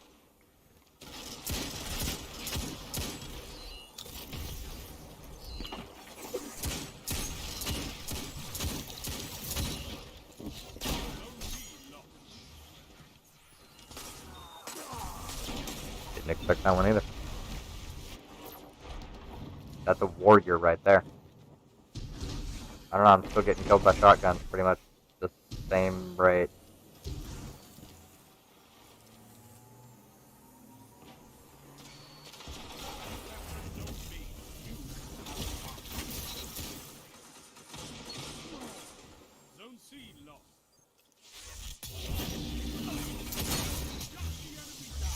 got him, but not them. Yeah. This is what, the first actual game that I've played.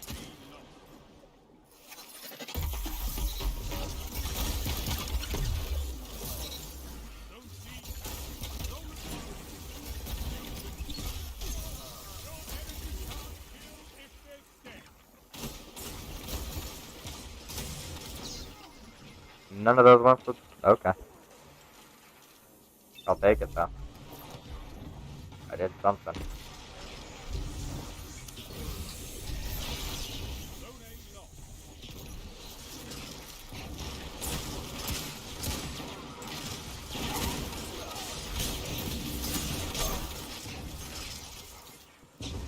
Damn, they are just hardcore running. Does that mean Sunshot got a buff? We are getting fucked.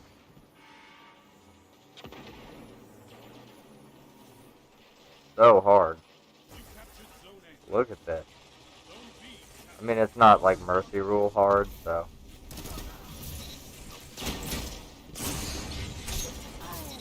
I wasn't able to fucking finish it off. Toy Rage.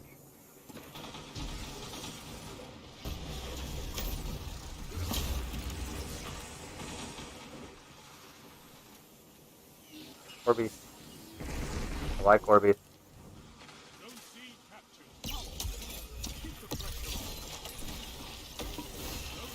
I'm dead. I'm dead. That's what it is. I'm dead.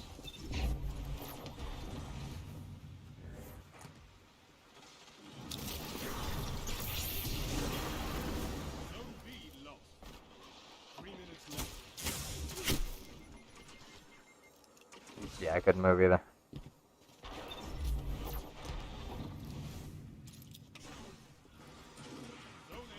Cap the zone, please. Nope. Bro, you've already committed this far into the game. Unless your internet cut out, please don't leave.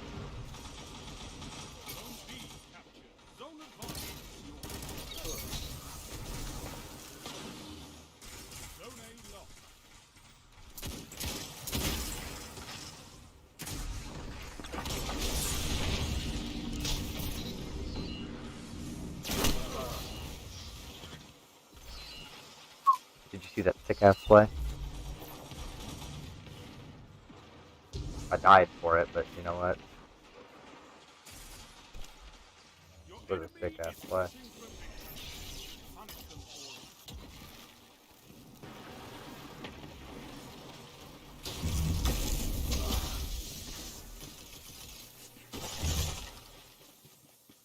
What?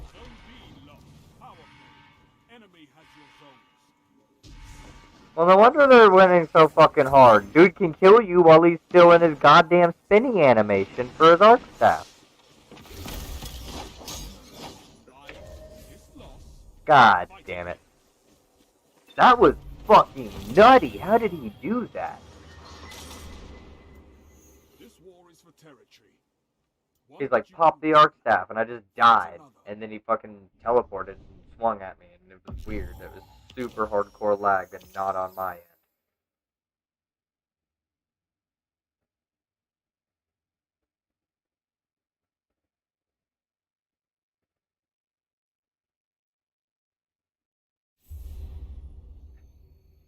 Holy shit. Wait, what was that, KD? Probably awful, but that's fine.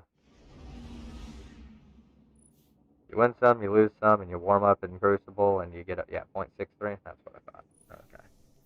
But I'm trying out stuff, like I got Lord of Wolves and Dire Promise, which, you know, is pretty good. I like Dire Promise.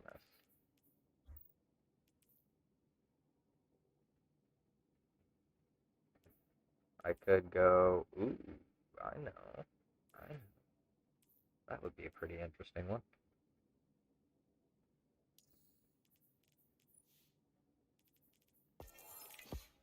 God, I haven't done shit.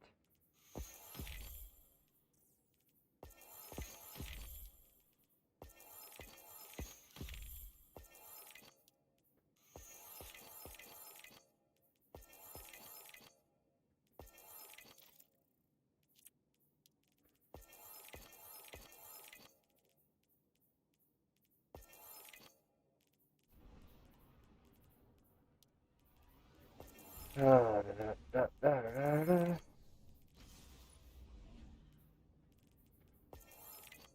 even think I have time to turn all this on. Or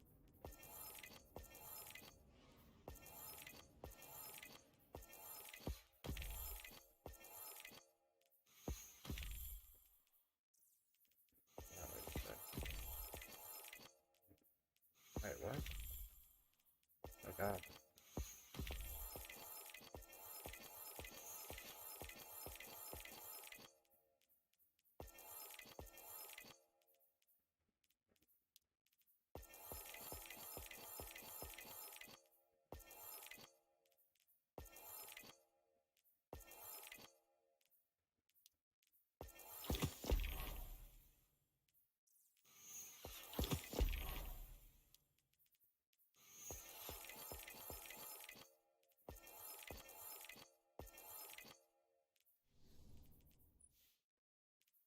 Now we get to come down. Oh, okay. I am done.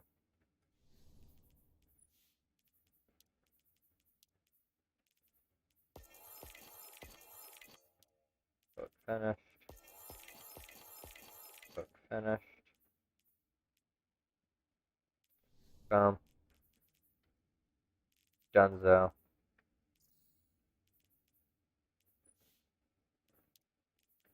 That's not what I wanted. I wanted to go here. And to get this out.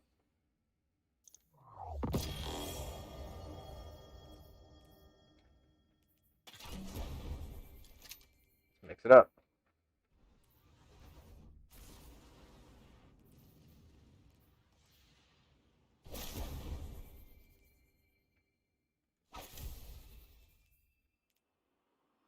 And get more nades and stuff, you know? Control.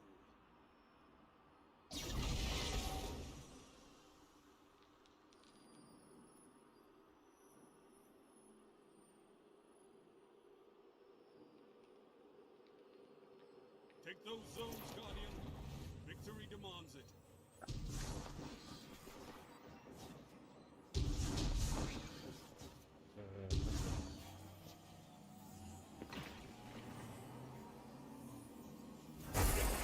Zone C.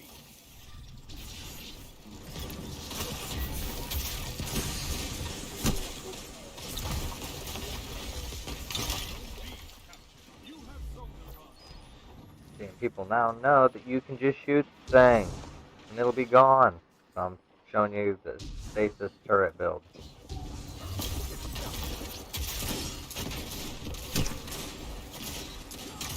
That looks good.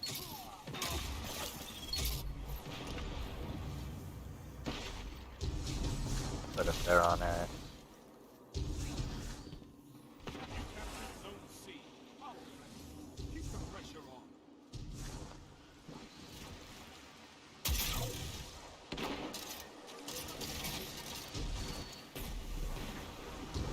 why would you do that to yourself?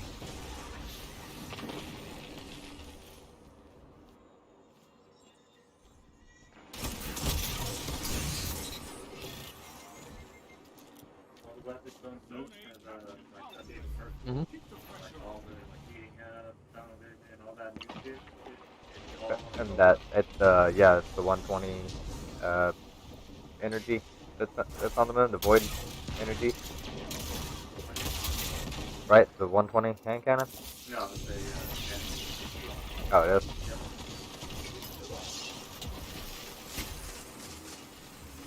Like I don't have the skills, but that's what I'm trying to get. Hopefully, range bound to work within like tunnel vision, so you can reload, get extra handling and accuracy, and ADS speed on top of everything. Yeah.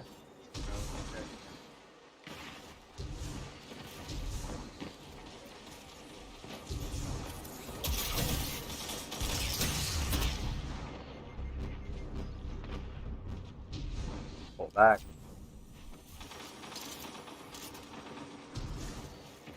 I don't want. I'm trying not to just feed into the death. You know, if I notice that I'm outclassed. That's what this thing's actually for. This is for my gunfights, and if I notice that people are coming in, I get to blind everybody and run the fuck away. You have advantage.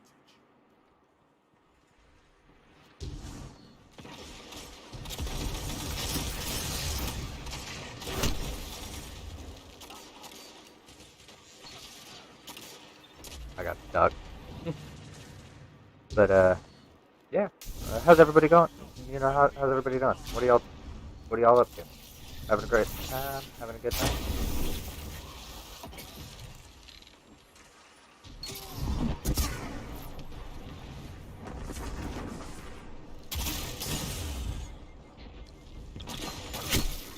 Oh my god.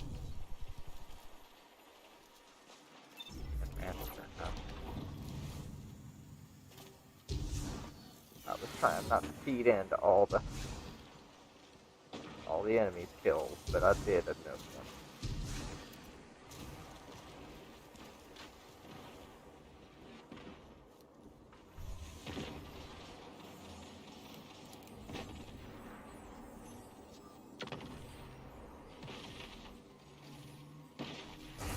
Zone C, you have advantage.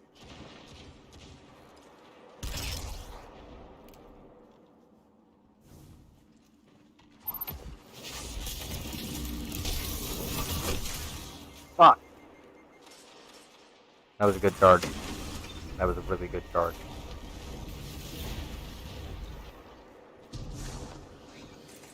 Enemy has zone advantage.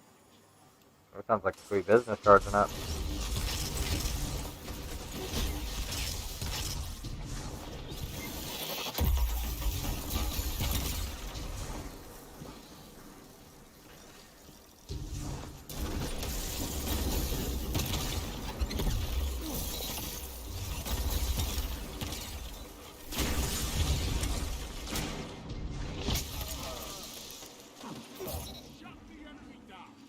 Thank you. I might do that here in a little while. I won't be able to be on for that long, but you know. Enemy has zone advantage.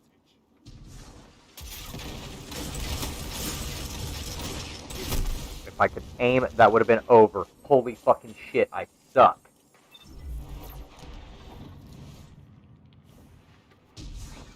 I don't know why I am so bad.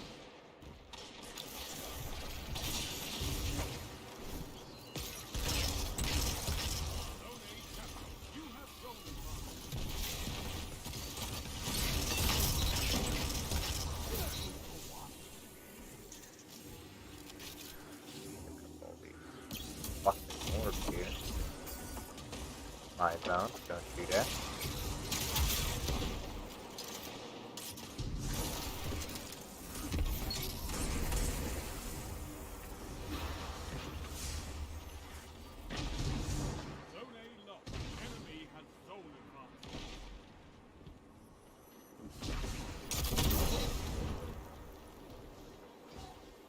I'll fucking do it.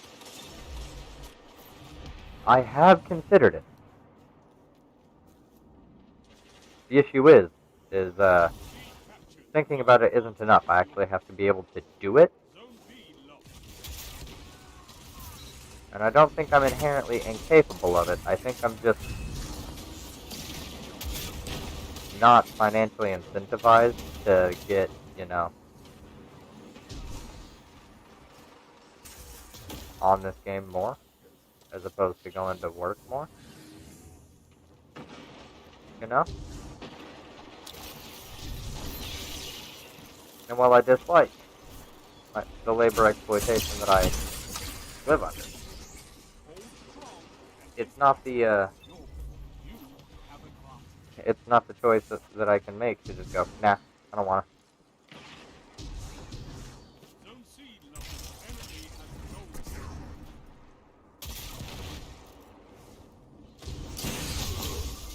You're blind. How the fuck do you know where I am?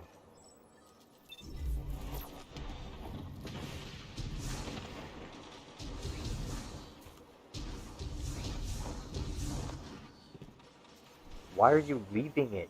Y'all are bad. You get on and stay on the zone. I say they're bad because they're not capping the zone, but they're better in a gunfight than I am.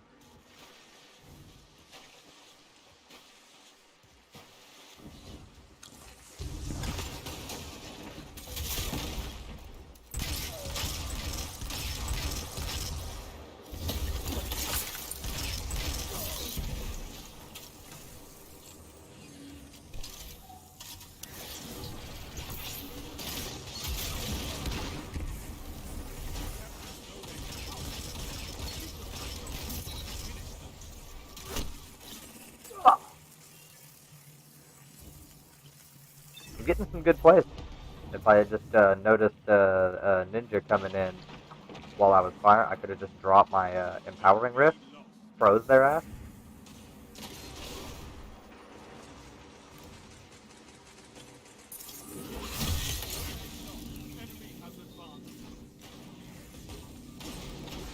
Sick.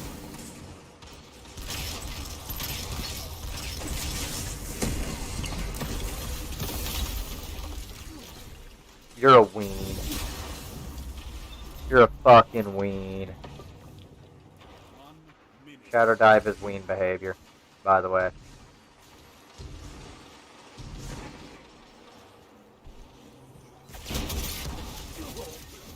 Why is this guy always on me? Always on me.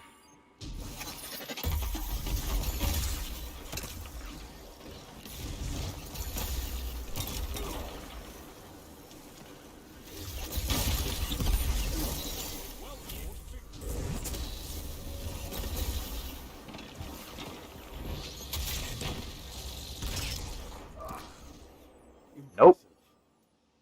Not killing me with your super at the end of the game. I'll jump off the map, kind of on accident. See, every game, I guess I just do a little bit better.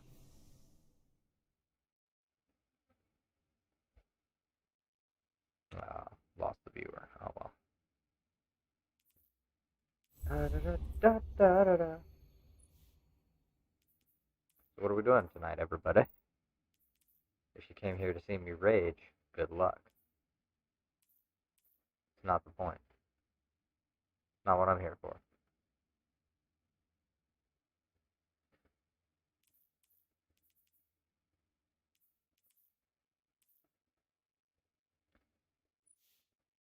Yeah, I killed 2 people with this. With my fucking awful aim. Absolutely atrocious.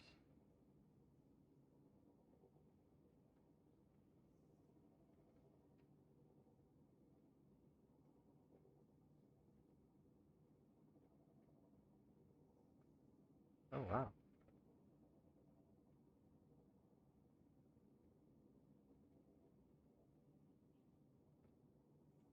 I'm surprised people stay here and listen to my ramblings as long as you do.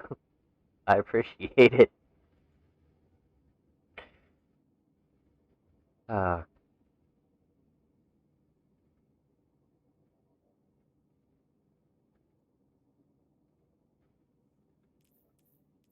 are sitting at terrible stats because these actually get me things. Rocket's just good. But I'm gonna try and use this. So I have grenade launcher with the blindy grenades. I can go with concussing grenades, but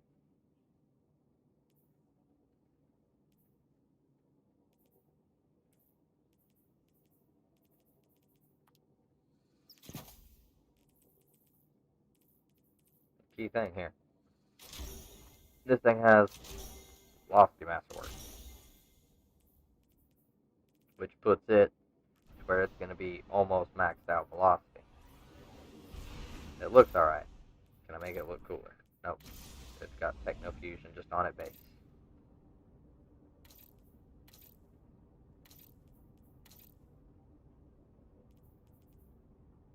Not going to load because it's not loading in.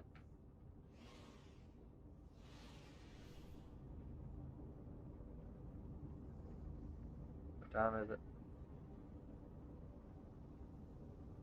1:30. 4 hours, 32 minutes. Yeah, I'll probably get this game in. I might get on the server. Maybe. That's not a guarantee. May just end the stream after this. 4.5 hours is probably enough. Enough, right? That I need to get some food. So. Yeah. Yeah. It's good shit. Control. Yeah, I think 4.5 hours is good enough for stream time, you know. Don't know about y'all, but in the middle of a weekday after a holiday where I have to make up work, yeah.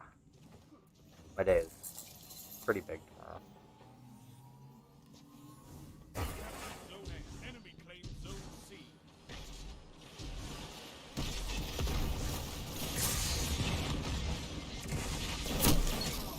Let me get the drop stuff.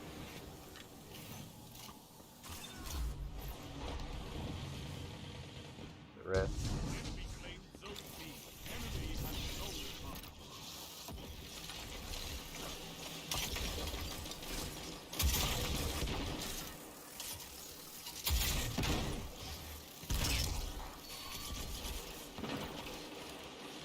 Hey, who the hell do you think you are? Think I'm just gonna let you run up and shotgun me?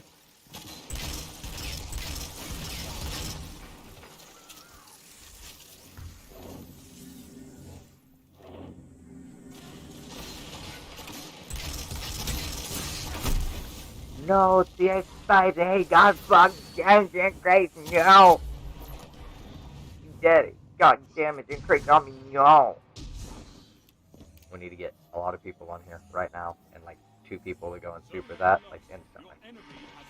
We are getting fucking stomped.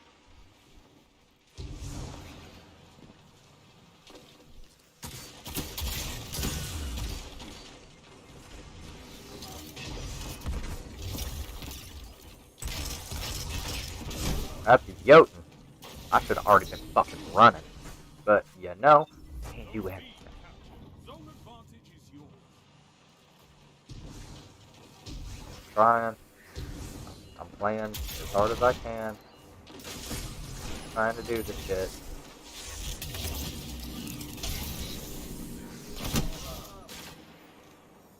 You see, that shit's so good. If you can get it off in time. You know, you gotta play the hardball game. You blind people, then you melee them, or you shoot them a couple of times. Get fucked, Memento Moises.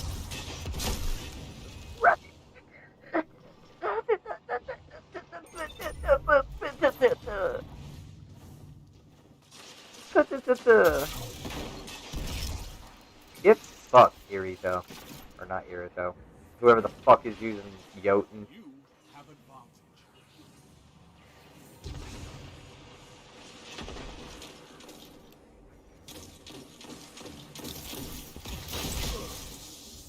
He fucked me up on that one. He just ran right at me. Fucking W warrior. W is for warrior, and he fucking did it.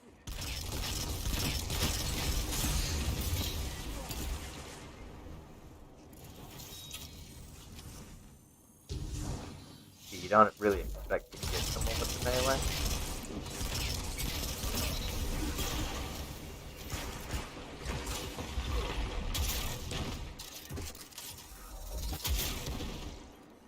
Zone B captured. You have zone advantage.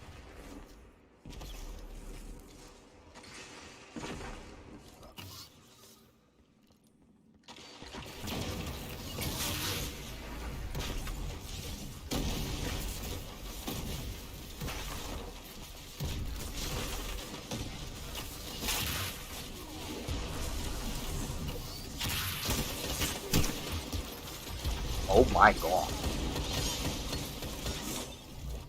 They have 2 fire teams? No, we have a fire team of 2 and they have a fire team of 2. They did just group the fuck up for that one.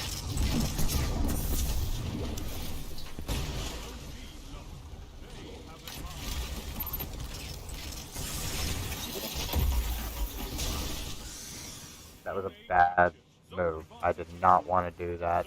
I did it anyways. I shouldn't have done it. I hit the wrong fucking button. Now I wasted my goddamn super.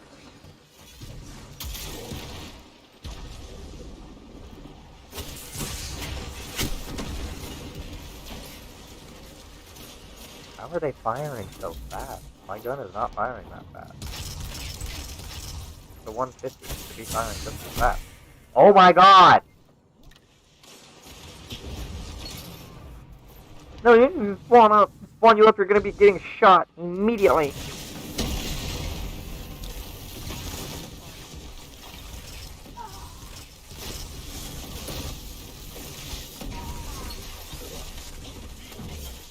It took all of us. And Obito. Who survived? Bro, he did it. He did the fucking Obito warp. With his fucking Mangekyo Sharingan. He did it. He's a true legend.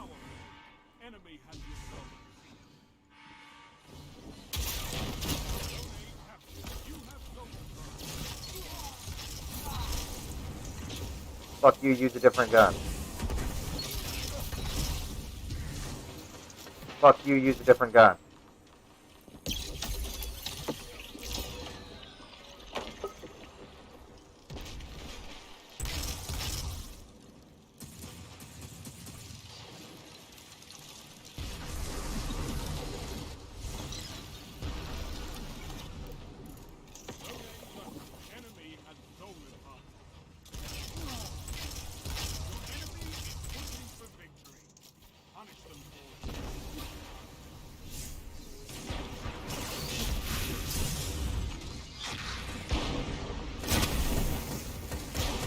Needed to waste enough ammo that they wouldn't get it.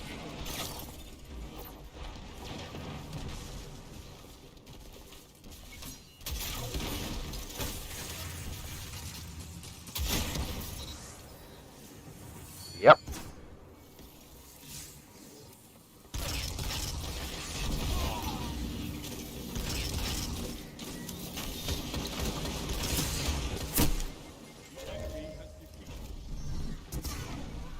Okay. You know what? This war is for territory. It was fun. One that you can win. Fight another. I mean, Thorn for some reason firing faster than my gun, not so fun.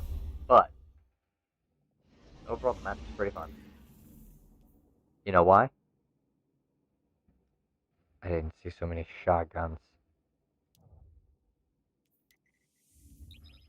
That's a win to me.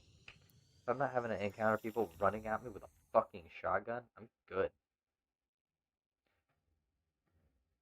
But yeah, that is going to be the end of the stream. Right here. Yep.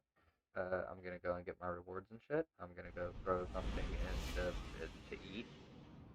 The food things. And do that. I realized, I don't know if y'all can see, but I haven't eaten anything today.